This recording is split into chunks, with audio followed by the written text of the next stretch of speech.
महाकुंभ का मेला हिंदू धर्म के प्रमुख धार्मिक आयोजनों में से एक है। 13 जनवरी से महाकुंभ का भव्य आयोजन प्रयागराज में किया जा रहा है। 26 फरवरी को महाकुंभ का समापन हो जाएगा।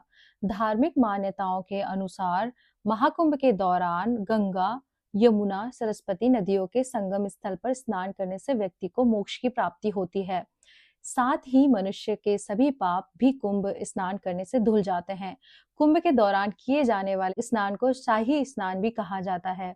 यह नाम कैसे पड़ा और शाही स्नान 2025 में किन किन तिथियों पर है, इसके बारे में आज हम आपको अपने इस वीडियो में बताएंगे। महाकुंभ के दौरान पहला शाही स्नान मकर संक्रांति के दिन यानी 14 जनवरी को किया जा चुका है।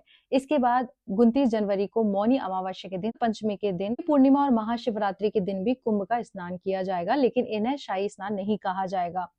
क्यों कहते हैं शाही स्नान? कुंभ के दौरान कुछ प्रमुख तिथियों पर किए जाने वाले स्नान को शाही स्नान कहा जाता है।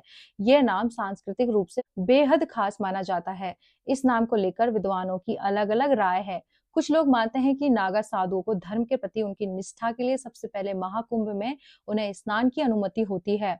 नागा साधु इस दौरान हाथी, घोड़े और रथ पर सवार होकर गंगा स्नान के लिए आते हैं, यानी राजाओं की तरह उनका ठाट बाट देखने को मिलता है। माना जाता है कि नागाओं के इस शाही लश्कर को देखकर ही महाकुंभ के पवित्र स्नान को शाही स्नान का नाम दिया गया था। इसी से मिलती जुलती एक मान्यता शाही स्नान को लेकर यह भी है कि पुराने समय में राजा महाराजा साधु संतों के साथ भव्य जुलूस लेकर महाकुंभ के दौरान स्नान के लिए निकलते थे। तब से ही महाकुंभ की कुछ विशेष तिथियों पर होने वाले स्नान को शाही स्नान कहा जाने लगा। कई विद्वान मानते हैं कि महाकुंभ का आयोजन सूर्य, गुरु जैसे राजसिक ग्रहों की स्थिति को देखकर किया जाता है, इसलिए भी इस दौरान किए गए स्नान को शाही स्नान कहा जाता है। इसके साथ ही महाकुंभ स्नान की पवित्रता को देखते हुए भी शाही स्नान की संज्ञा इसे दी जाती है। शाही स्नान यानी वह स्नान जिसको करने से मन की अशुद्धियां भी दूर हो जाती हैं, पाप धुल जाते हैं और व्यक्ति का आध्यात्मिक उत्थान होता है। यानी महाकुंभ को शाही स्नान कहने के पीछे कई वजह हैं और सांस्कृतिक महत्व क्या है। धार्मिक रूप से भारतीय लोगों के लिए महाकुंभ एक पवित्र आयोजन है। महाकुंभ में शाही स्नान करने से आपको ईश्वर की कृपा और सानिध्य प्राप्त होता है। महाकुंभ के दौरान न केवल स्नान किया जाता है बल्कि पवित्र मंदिरों के दर्शन भी किए जाते हैं। साथ ही दान पुण्य भी हिंदू धर्म के मान्यता रखने वाले लोग इस दौरान करते हैं। यानी महाकुंभ धार्मिक उन्नति का एक प्रमुख संगम है। इसके साथ ही ये हमारी विरासत भी है। महाकुंभ के जरिए हमारे संस्कृति के कई रंग सामने आते हैं। इसमें हिस्सा लेने वाले सन्यासी, संत, अघोरी, नागा साधु हिंदू धर्म की गूढ़ता का प्रतीक है।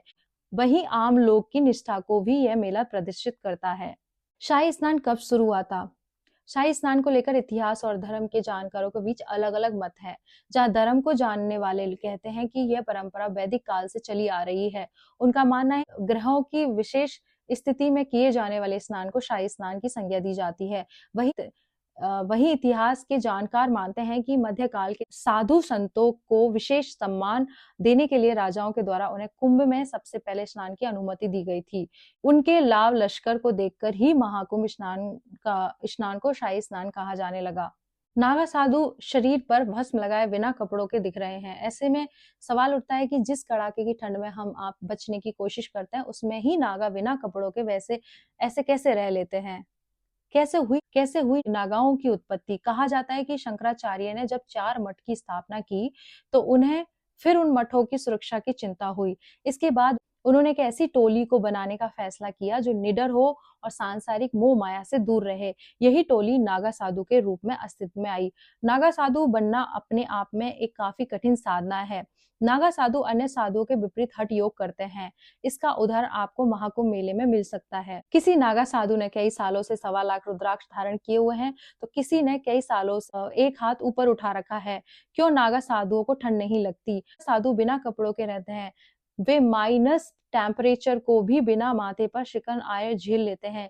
जबकि मेडिकल साइंस कहता है कि सेल्सियस तापमान में कोई भी इंसान 2.5 घंटे तक मात्र जिंदा रह सकता है, और अगर वह 2 परत कपड़े पहन ले तो इस टेम्परेचर में 15 घंटे तक की जीवित रह सकता है। पर नागाओं ने मेडिकल साइंस को गलत साबित कर रखा है। ऐसे में आइए जानते हैं कि नागाओं को ठंड नहीं लगने के पीछे क्या कारण है। कहते हैं कि नागा साधु अपनी साधना की ताकत से ठंड गर्म पर जीत हासिल कर लेते हैं। वे 3 प्रकार प्रकार की साधना करते हैं जो उन्हें हर मौसम में जिंदा रखने में मदद करती है। पहले अग्नि साधना, जिसमें नागा अग्नि तत्व को अपने शरीर में एकत्रित कर लेते हैं, इसमें शरीर गर्म रहता है। दूसरा नाड़ी शोधन, नाड़ी शोधन प्राणायाम के जरिए नागा अपने शरीर में वायु का संतुलन बनाए रखते हैं, जिससे शरीर गर्म रहता है। और तीसरा है कि नागा साधु मंत्रों के जाप से अपने शरीर में ऊर्जा उत्पन्न कर लेते हैं, जिससे शरीर में गर्मी पैदा होती है, उन्हें ठंड का एहसास न के बराबर होता है।